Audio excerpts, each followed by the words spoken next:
Hello बच्चों, क्या आपको भी समझने में तकलीफ़ पड़ती है कि वास्तविक संख्या क्या होती है, किस प्रकार की होती है, कैसी कैसी होती है। आज मैं आपको इस वीडियो में वास्तविक संख्या का जो बेसिक कॉन्सेप्ट है उसके बारे में बताऊंगी, वो भी एकदम इजी लैंग्वेज में। आप लोग ये वीडियो लास्ट तक ज़रूर देखना, क्योंकि ये वीडियो आपके लिए बहुत ही यूज़फुल होने वाला है। चलिए स्टार्ट करते हैं। स्टैंडर्ड 10 मैथ्स, उसमें चैप्टर नंबर 1 वास्तविक संख्या। यहाँ पे मैंने देखो डेफिनेशन लिखी हुई है कि वास्तविक संख्या क्या होती है, किस टाइप की होती है, कैसी कैसी होती है। यहाँ पे मैंने लिखा हुआ है कि वास्तविक संख्या એટલે કે એવી સંખ્યા જે દૈનિક જીવનમાં ઉપયોગી થાય છે। दैनिक जीवन यानी जो हमारा जो डेली लाइफ है उसमें हम जो कुछ भी गिनती करते हैं या जो कुछ भी जो कैलकुलेशन करते हैं उसमें जो भी नंबर्स का यूज़ करते हैं उसे हम क्या कहते हैं, वास्तविक संख्या कहते हैं। जैसे कि 1, 2, 3, 0, -1, -2, 1/2, 3/4, 0.5, 2.75, यानी ये सब जो नंबर है वो क्या है, 1, 2, 3 यानी वो क्या है, प्राकृतिक संख्या। 0 यानी पूर्ण संख्या, ऋण संख्या, अपूर्णांक संख्या, पॉइंट वाली એટલે કે दशांश संख्या। जब ये सभी जब ये संख्याएं मिलती है और जो संख्या बनती है उससे ही हम क्या कहते हैं, वास्तविक संख्या कहते हैं। ओके, हम आगे बढ़ते हैं कि उसके प्रकार कौन कौन से हैं। वास्तविक संख्या तो है, उसके जो टाइप्स है वो कौन कौन से, उसके प्रकार कौन कौन से हैं। तो हमने यहाँ पे देखा कि प्राकृतिक संख्या है, पूर्ण संख्या, पूर्णांक संख्या, अपूर्णांक संख्या। जब ये सब जो नंबर यानी ये सब जो संख्या जब मिलती है तब क्या बनती है, वास्तविक संख्या बनती है। अब हम आगे देखेंगे कि उसमें कौन कौन से एग्जाम्पल आते हैं, वो कौन कौन सी संख्याएं होती है। हमने यहाँ पे देखेंगे कि प्राकृतिक संख्या એટલે कई संख्या यानी कौन कौन सी संख्या।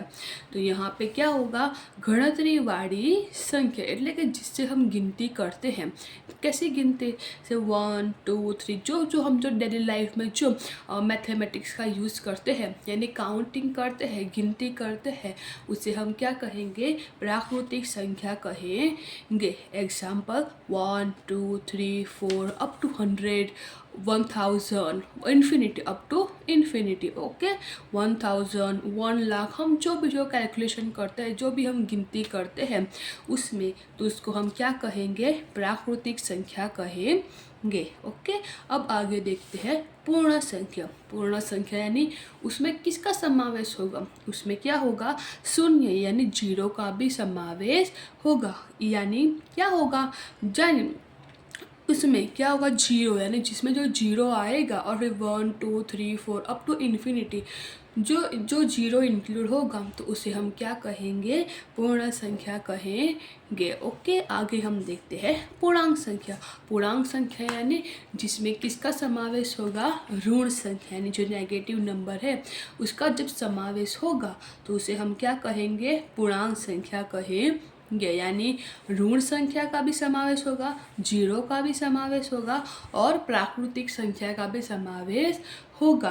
तो ये सब जब तीनों मिलेगी तो हमारी क्या बन जाएगी, ऋण संख्या बनेगी। ओके, आगे देखते हैं अपूर्णांक संख्या यानी जे अंश और छेद के स्वरूप में होती है। अंश और छेद के स्वरूप में यानी जैसे कि 1/2, 3/4, 5/6।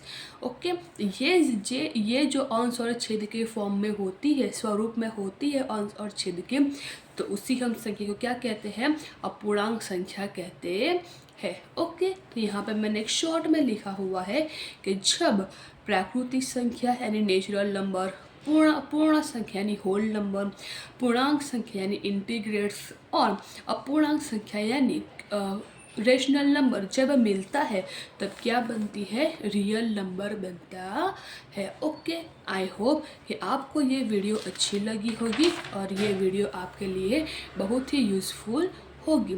अगर आपको ये वीडियो अच्छी लगी हो तो मेरी इस चैनल को लाइक, शेयर और सब्सक्राइब करना मत भूलना। थैंक यू, मिलते हैं नेक्स्ट वीडियो में।